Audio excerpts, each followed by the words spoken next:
दोस्तों नमस्कार।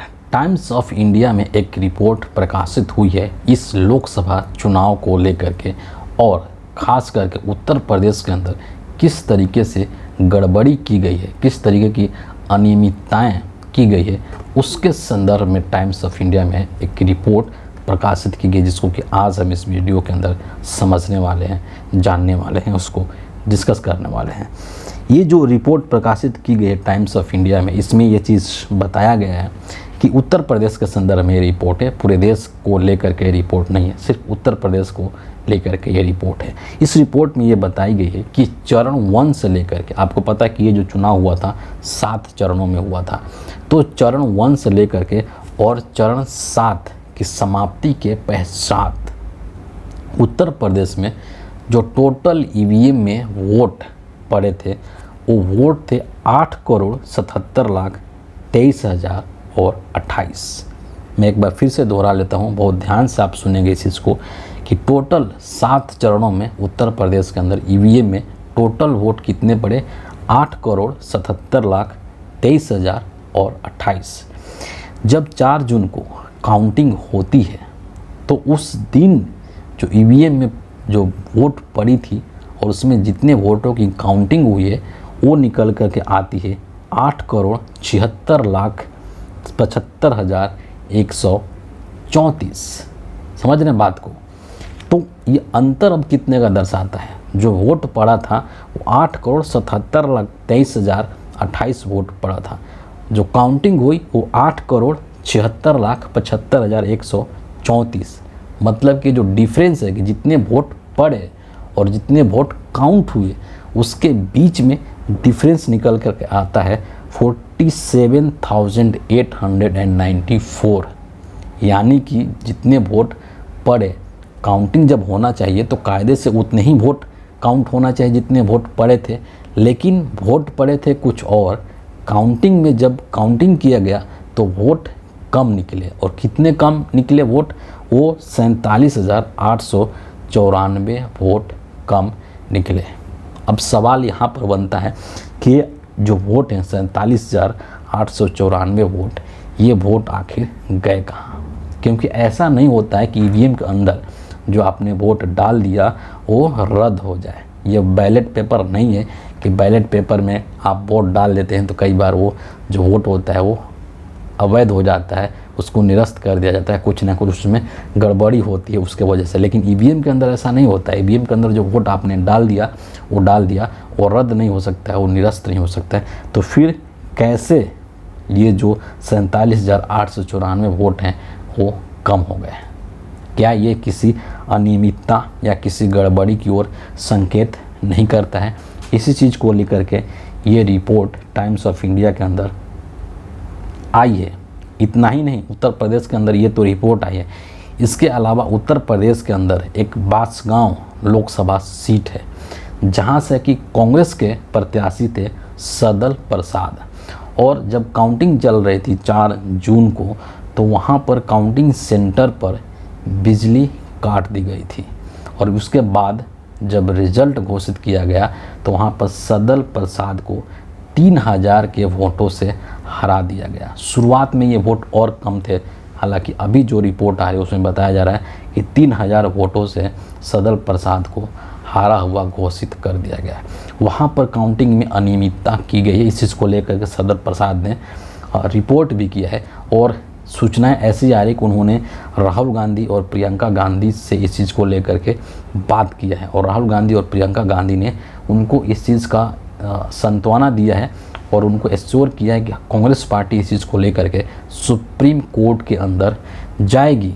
क्यों? क्योंकि सुप्रीम कोर्ट ने सीधे तौर पे ये चीज़ कहा है कि किसी भी प्रत्याशी को, हारे हुए प्रत्याशी को अगर लगता है कि गलत तरीके से काउंटिंग करके उनको जानबूझ करके हराया गया है तो वो 45 दिनों के अंदर अंदर रिकाउंटिंग के लिए अप्लाई कर सकता है और उसकी पूरे मामले की जाँच भी करवा सकता है। तो इनको 3,000 वोटों से हरा दिया गया।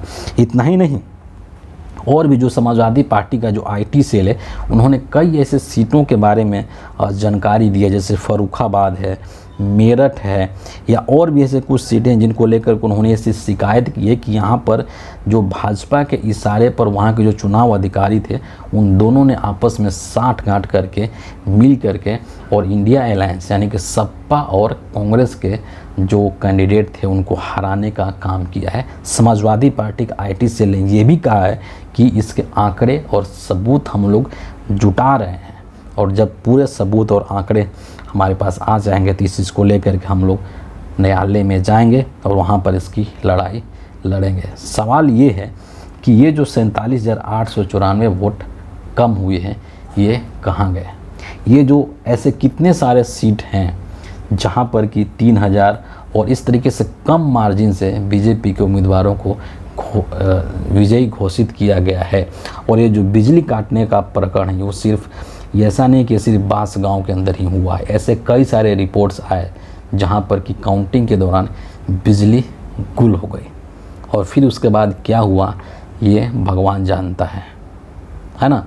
तो एक चीज़ और यहाँ पर समझने वाली बात है कि अभी जो बीजेपी की जो 240 सीटें आई है इस पर पर्सनली ये मेरा मानना है कि मुझे इस पर यकीन नहीं है। क्यों नहीं यकीन है? क्योंकि इस बार चुनाव के अंदर जो ग्राउंड रियलिटी थी, जो ज़मीन पर जिस तरीके के हालात देखने को मिल रहे थे, उससे ये मेरा अनुमान था कि बीजेपी को 200 सीटों तक पहुंचना भी बहुत मुश्किल हो जाएगा अपने बदौलत। लेकिन बीजेपी आ गई 240 पर। 240 सीटें बीजेपी कैसे जीत गई इस चीज़ को लेकर के मुझे अभी भी संदेह है और अभी भी मुझे डाउट है। और ये सब जो चीज़ें रिपोर्ट्स निकल करके आ रही हैं, टाइम्स ऑफ इंडिया की रिपोर्ट हुई, बांस गांव में जिस तरीके की चीज़ें निकल करके आई या अन्य जगहों पर जिस तरीके की चीज़ें निकल करके आई, उससे साफ पता चलता है कि बीजेपी ने कुछ न कुछ तो ऐसा किया है जिससे कि उसकी सीटों की संख्या में कम से कम 30-40 सीटों की संख्या में वृद्धि की गई है। अब अगर इस चीज़ को लेकर के आगे मामला जाता है, जो राजनीतिक जो पार्टियां हैं, चाहे कांग्रेस पार्टी हो, चाहे समाजवादी पार्टी हो या फिर इंडिया अलायंस के और भी जो पार्टी हैं, अगर इस चीज़ को लेकर के कोर्ट में आगे जाते हैं तो ये क्या उसका रिजल्ट आएगा, है ना, ये भी देखना बड़ा दिलचस्प होगा। क्योंकि अगर इसमें कुछ अनियमितता हुई है जो इन रिपोर्ट से पता चलता है तो एक तरीके से एक लोकतंत्र को शर्मसार करने वाली बात है। एक तरीके से जो जनमत है, जो जनता का वोट है, उसको एक तरीके से चुराने वाली बात है कि हम जनमत को चुराना चाहते हैं अपने तंत्र का इस्तेमाल करके। हमारे पास जो पावर है, हमारे पास जो शक्तियां हैं, उसका इस्तेमाल करके हम जनमत को अपने पक्ष में करना चाहते हैं और उसको हम चुराना चाहते हैं। क्योंकि एक चीज़ और उत्तर प्रदेश से ये चीज़ निकल करके आई, CSDS लोक नीति का एक सर्वे आया जिसको लेकर के आजकल काफ़ी चर्चा हो रहा है। और उस सर्वे में ये बताया गया है कि उत्तर प्रदेश के अंदर, वो सर्वे भी सिर्फ उत्तर प्रदेश के लिए है, वो पूरे देश के लिए नहीं था।